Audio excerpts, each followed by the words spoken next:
I don't expect you guys to know much about the British Conservative Party or really British politics in general, but I think they're worth paying attention to because the absolute disaster that party has been over the last decade truly needs to be studied.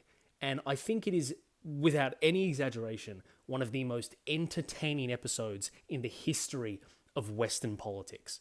The troubles really begin in 2015 when, to sort of like appease the most right-wing faction of British society, David Cameron, the Conservative Prime Minister at the time, he announces that there is going to be what we now call the Brexit referendum, a vote on whether or not to leave the European Union.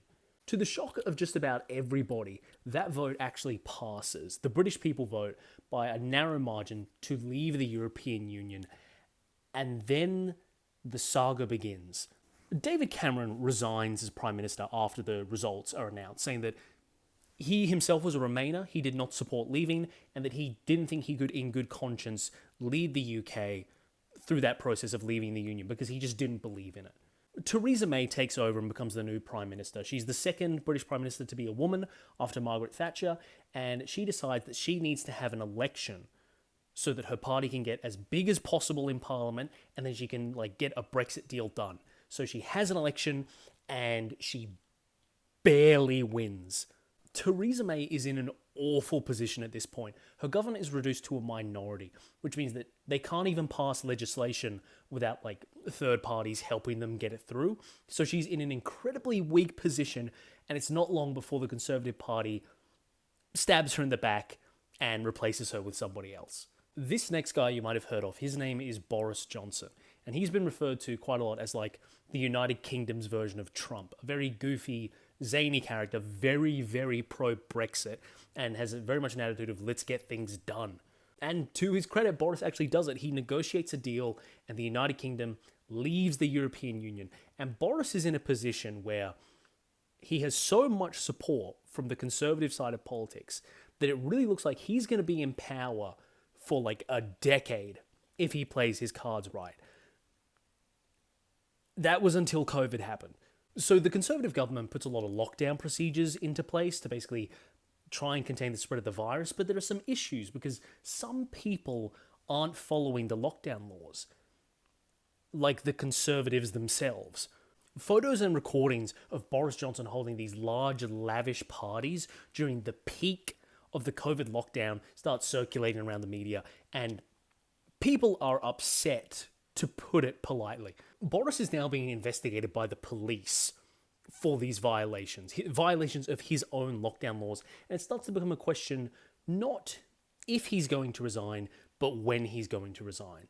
Now, Boris being Boris is fighting all this pressure for him to step down as hard as he can, but the final nail in the coffin is that it leaks that he knowingly gave a promotion to someone who was under investigation for sexual harassment. At that point, it doesn't matter how hard Boris fights, his entire cabinet just starts resigning one by one, and he literally cannot run the country, so he resigns. So Boris is then followed by one of the greatest British politicians that has ever existed, and that is Prime Minister Liz Truss. So when Liz Truss becomes Prime Minister, she has a lot of high hopes for how to reform the economy in pretty massive ways. She's almost like a libertarian. She has these economic ideals that would make right-wing people all over the planet salivate at what she's proposing. But almost the moment she comes to power, the Queen dies. Liz Truss comes to power and is immediately forced into statewide mourning as the most popular woman in British history dies. That is her first task to deal with. So Truss keeps her head down, they get through this official state period of mourning, as it were, and Liz Truss crashes the British economy. Liz Truss starts proposing tax cuts that honestly would make the Republican Party in the United States say, okay, that's a little bit too much. The response from investors in the UK and globally is that the British government is going to go bankrupt, if not something incredibly close to that. And those investors start panicking. Liz Truss pretty quickly has to walk back all of these changes and replaces her cabinet of like free-thinking libertarians with like establishment conservatives, but she's gone pretty soon after that.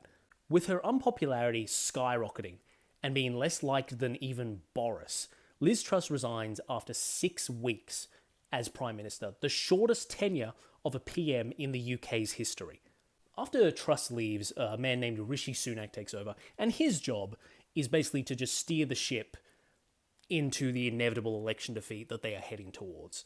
Following that election, the British Conservative Party is reduced to roughly 140 seats in the British Parliament, which is its worst result in 200 years. So as of this year, the Conservative Party is out of power. Rishi Sunak did his best to try and keep the boat together. He didn't really do that at all, but he then resigns, and we are currently going through the process of selecting a new leader for the Conservative Party. So the Conservative Party is currently out of power, going through their leadership election. Surely they can't bungle this as well. I'm going to quickly summarise this Conservative leadership election. The Conservative Party votes in rounds. Their 140-ish members of Parliament come together, they vote on their candidates, and whoever has, like, let's say there are 6 candidates running, whoever has the least, they get eliminated.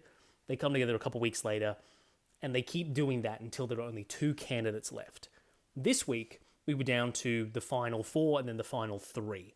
We had a far-right candidate, a former moderate who became pretty far-right recently, and a moderate left in the race. But whether it was a misread email or a miscommunication, the moderates got their math wrong. So confident of his victory, the moderate candidate told his own supporters in the parliamentary party to lend votes to the far-right candidate that he would rather run against in the final ballot. But they gave too many, and this moderate candidate came third. Coming third, the moderate candidate is now out of the race.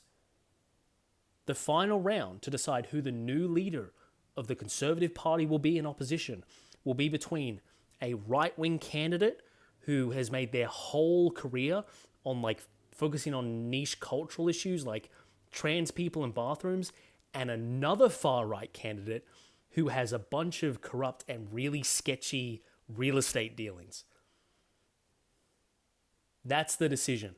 The British Conservative Party is, I would say, a beautiful thing, because no matter how low you set your expectations for them, they will somehow find a way to mess things up even more than that. So please, enjoy the next month of campaigning before we get to like this final round of voting with like just Conservative members, because I imagine it's going to be a thrilling level of discourse over which one of these 2 far-right candidates dislikes immigrants more.